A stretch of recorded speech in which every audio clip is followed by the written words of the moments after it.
Olá, pessoal. Estamos aqui com a parte 2 desse episódio do Reforma em Debate e eu vou continuar meu bate-papo aqui com o Wagner sobre questões relativas aos documentos fiscais. Wagner, recebi um questionamento esses dias que acho que ilustra bem a confusão que pode surgir com a reforma tributária, especialmente durante o período de transição. A gente tinha uma tributação que variava conforme a operação, para ICMS, se fosse interestadual, se fosse importado, para serviços, para alguns serviços seria no domicílio do prestador, para outros no local de prestação. E aí o questionamento que eu recebi é, bom, durante o período de transição, eu vou ter que emitir documentos fiscais em 2 municípios distintos, um para recolher no destino e outro para recolher no local da prestação de serviços, o ISS, para o meu município? Como vai ficar isso? Ótima pergunta, Vinícius, e de fato essa é uma dúvida que é recorrente aqui, a gente recebe de muitos clientes. E eu acho que o primeiro é falar sobre essa confusão que surge dos contribuintes justamente pelo conflito entre a sistemática atual dos tributos e a sistemática dos tributos da reforma tributária, né? Quando a gente fala tanto para ICMS quanto para ISS, a maioria das operações, e eu falo a maioria aqui pensando numa situação específica de DIFAL para ICMS, ela é devida para o local onde o contribuinte está, ou seja, quem está emitindo a nota está. Então, se eu sou um prestador de serviço, eu emito nota fiscal no município que eu estou. Normalmente, a maioria das vezes, o ISS é devido no município em que eu estou. Se eu vendo mercadorias também, se eu vendo uma mercadoria até interestadual, o ICMS, via de regra, é devido no estado onde eu estou.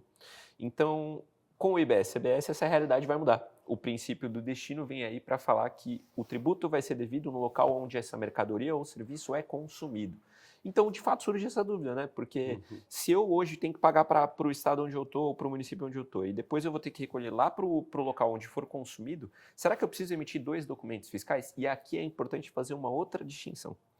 O documento fiscal ele serve para cobertar a operação em si, não o recolhimento dos tributos. Quando eu vou recolher um tributo no final do mês, eu tenho que recolher uma guia apartada. Então, provavelmente, respondendo objetivamente a sua pergunta, o documento fiscal continuará sendo um só. Os campos foram criados nos documentos fiscais que já existem. Então, os documentos fiscais vão ter as informações de ICMS, de IBS-CBS, do destinatário para saber onde é devido o IBS-CBS e do remetente para saber onde é devido o ICMS. Mesma coisa para serviço. O ISS vai ser devido para o local, via de regra, do prestador, mas também vai ter as informações de IBS, CBS e do destinatário para saber onde serão devidos. Isso vai ser em um documento fiscal só. O que pode acontecer e o que provavelmente vai acontecer com a implementação da reforma é que eu vou ter 2 guias de recolhimento de tributos. Uma para recolher o IBS e CBS para o destino e uma para recolher o ISS no local onde eu estou. O documento fiscal é um só, mas eu tenho 2 guias para recolher tributos diferentes. E aí, isso já ocorre hoje, tá? Vou te dar um exemplo. Uma operação que eu vendo mercadoria, eu tenho uma sujeição ao ICMS e eu tenho uma sujeição ao PiscoFins. A mesma nota fiscal tem as informações de ICMS e de PiscoFins. Mas no final do mês, quando eu faço as minhas apurações, eu recolho 2 guias. Eu recolho uma guia para ICMS e uma para PiscoFins, para entes diferentes também. Então isso já ocorre hoje, mas essa dúvida de fato é muito comum. Perfeito.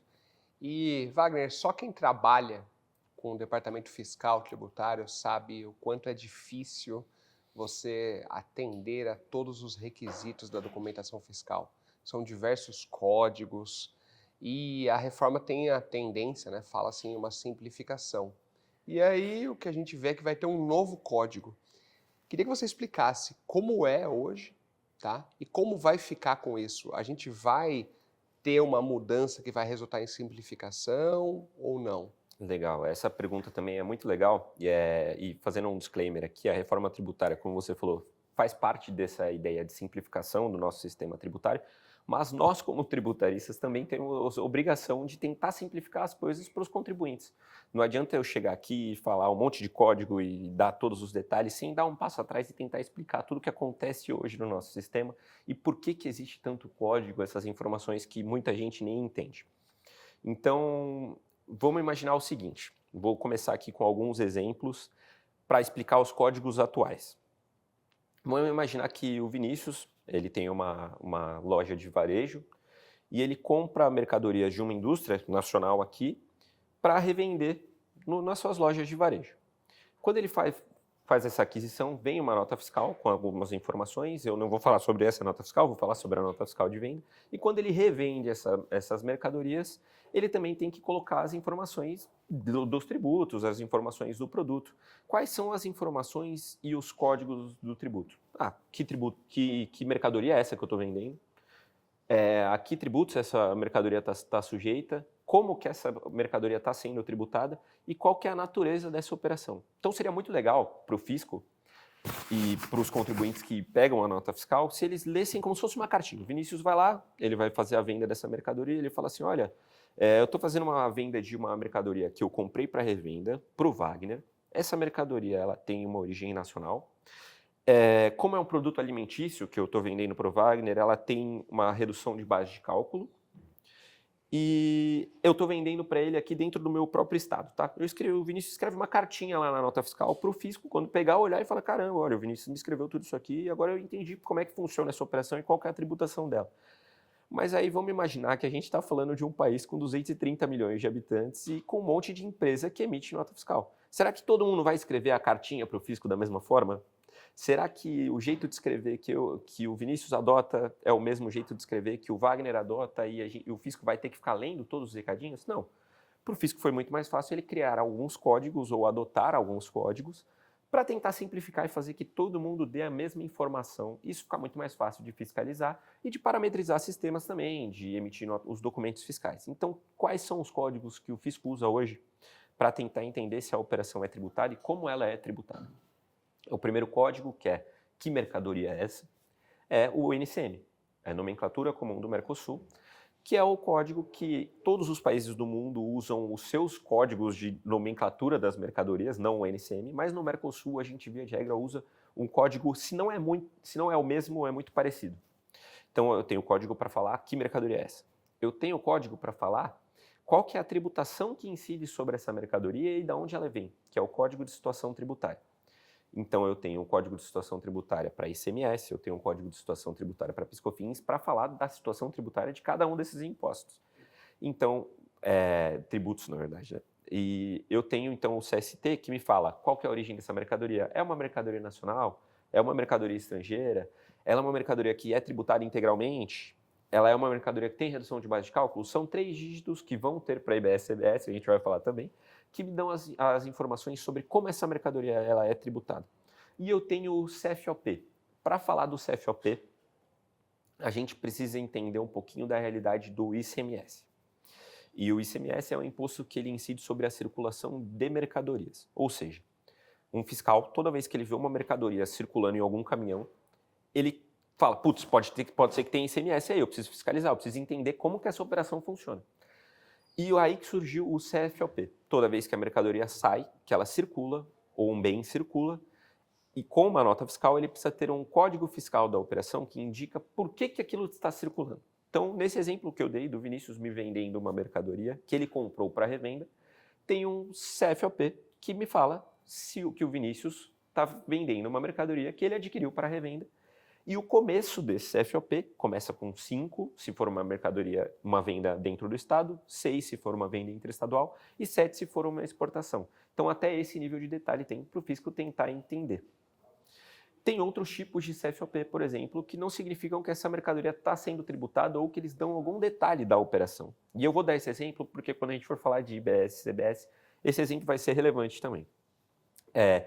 Imagina que o Vinícius tem um ativo nessa fábrica nessa empresa que ele tem um ativo e esse ativo quebrou. Ele precisa mandar esse ativo para conserto para continuar as atividades dele normalmente. Ele vai ter que mandar esse ativo para conserto e como ele é um contribuinte de ICMS, ele precisa emitir uma nota fiscal para acompanhar. Lembra que eu falei? O fisco ele vai ver uma mercadoria circulando e ele fala, meu Deus, vai ser tributado.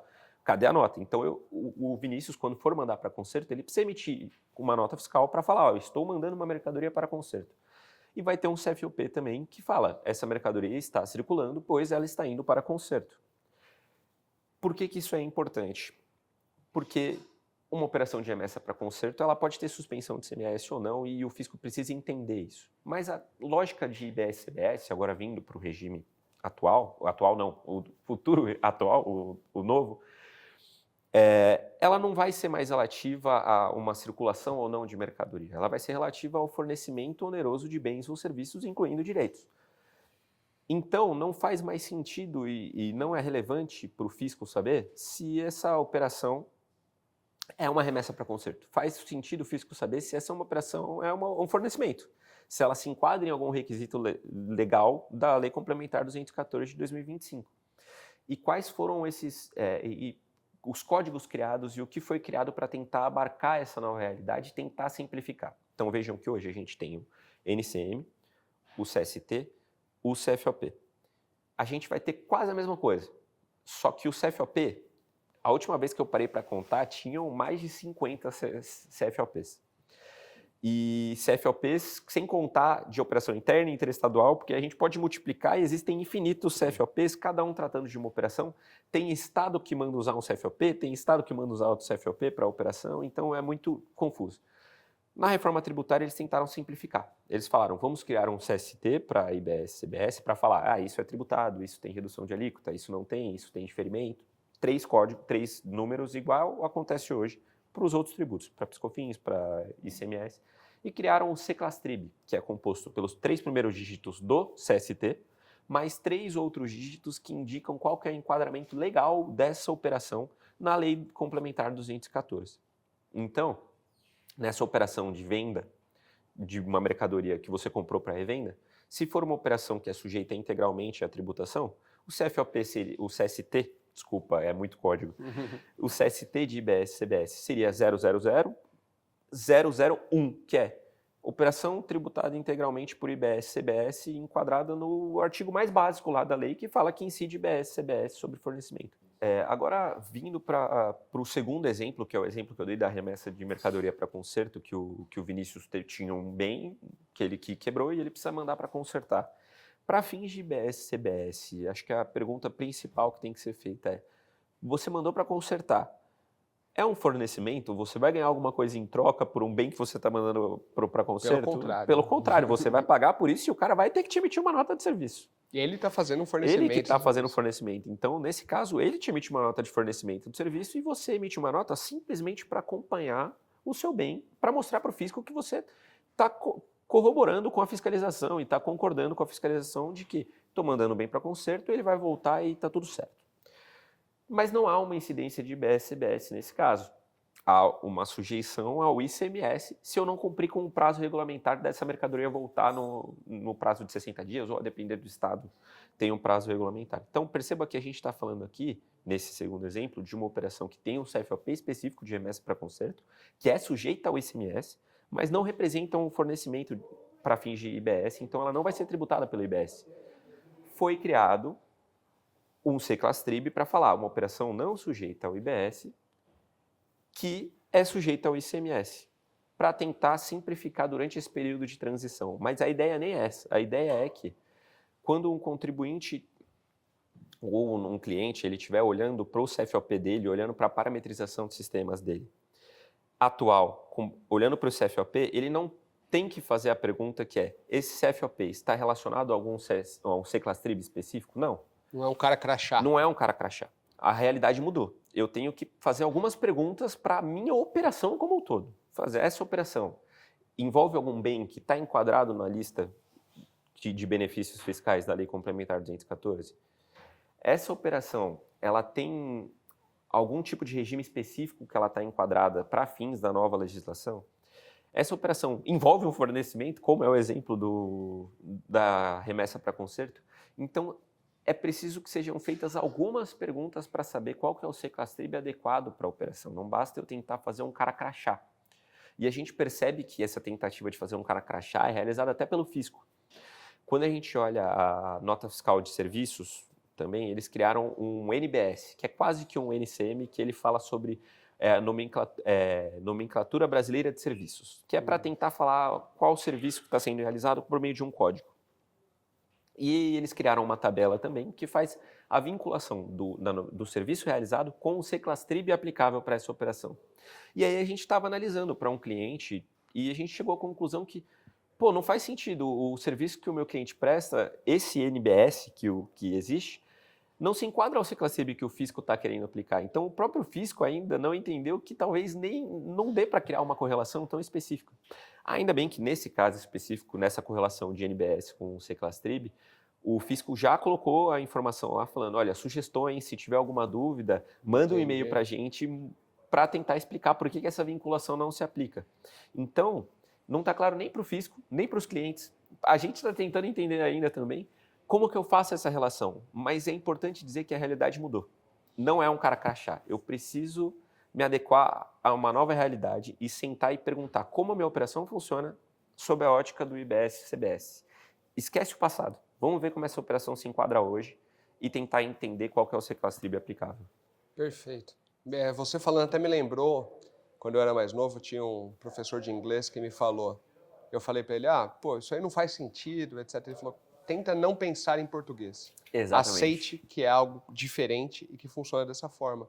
E aí você vai começar a entender essa regra a partir dessa lógica diferente. Exatamente. O sistema é novo e a gente tem que começar a pensar nessa nova realidade. Exatamente. A linguagem atual e a tributação atual até ajuda a gente a tentar entender um pouquinho da lógica, mas é importante a gente entender que a realidade mudou. Eu tenho que pensar com base na lei, o que a lei tem, quais são os benefícios e quais são os regimes de tributação específicos para a IBS-CBS, não importa o CFOP.